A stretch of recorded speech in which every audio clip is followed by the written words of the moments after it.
اپر endoscopy, nasal endoscopy اور colonoscopy سے روزہ نہیں ٹوٹے گا۔ یعنی ڈاکٹر اگر کسی پیشنٹ کے ٹیسٹ کے لیے منہ سے، ناک سے یا پیچھے کی شرمگاہ سے دوربین والی نلکی یعنی ٹیوب ڈالے تو اس سے روزہ نہیں ٹوٹے گا۔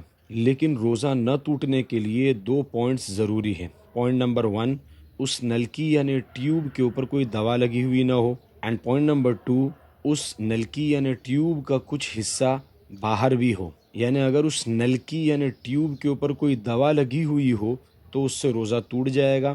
اسی طرح اس نلکی یعنی ٹیوب کو اگر پیشنٹ کے اندر ڈال کر وہیں پر چھوڑ دیا گیا تو اس سے بھی روزہ ٹوٹ جائے گا۔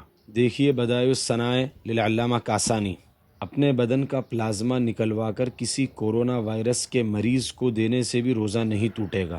اور ایک اہم مسئلہ یہ ہے کہ اپنی بیوی کو بوسہ دینے سے یا دل لگی کرنے سے، کس کرنے سے اور کسی بھی طرح کی فزیکل انٹیمیسی سے روزہ نہیں ٹوٹے گا۔ حضرت عائشہ رضی اللہ عنہ فرماتی ہیں کہ آپ صلی اللہ علیہ وسلم روزے کی حالت میں اپنی کچھ بیویوں کو بوسہ دیتے تھے۔ اس روایت کو امام بخاری نے باب القبلۃ للصائم کے اندر نقل کیا ہے۔ لیکن بہت امپورٹنٹ پوائنٹ یہ ہے کہ اگر بیوی کو کس کرتے ہوئے یا بوسہ دیتے ہوئے اس کا لعاب یعنی سلائیوا اگر کسی نے نگل لیا تو اس سے روزہ تو ٹوٹے گا ہی، لیکن روزے کی قضا کے ساتھ میں کفارہ بھی لازم ہوگا، یعنی 60 روزے کنٹینیوسلی رکھنا پڑے گا۔ اسی لیے علماء نے لکھا ہے کہ جو اپنے آپ کو قابو نہ کر سکے اس کے لیے اپنی بیوی کو کس کرنا اور فزیکل انٹیمیسی یہ روزے کے اندر مکروہ ہے اور ناپسندیدہ ہے۔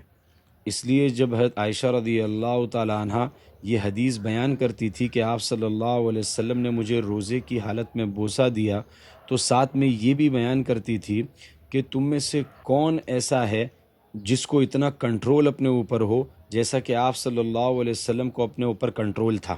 جن لوگوں کو یہ مسائل نہیں پتہ ہیں ان کو یہ ویڈیو ضرور پہنچائیں۔